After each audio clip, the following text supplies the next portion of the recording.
How to post a service on Facebook Marketplace. In order to post a service on Facebook Marketplace, all you have to do is simply open up the Facebook application, and from here, let's say you go to the Marketplace tab and you want to post a service. So not a product but a service, right? You can simply advertise it as a product. It doesn't really matter. So if we're selling vehicles or home for sales or rent, that would be the case, but it does not matter whether you're selling service or anything.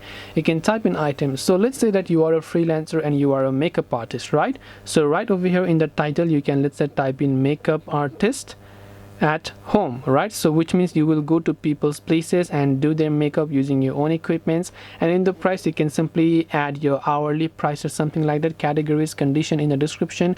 You can just mention that you do this is your work portfolio, and so on. So it doesn't matter because there isn't a separate tile for services, but you can still simply use it as an item and then basically start selling a service. So I hope this video helped you. If you have got any more questions, feel free to leave them down below. Thank you for watching till the very end of this tutorial, and see you soon in the next video.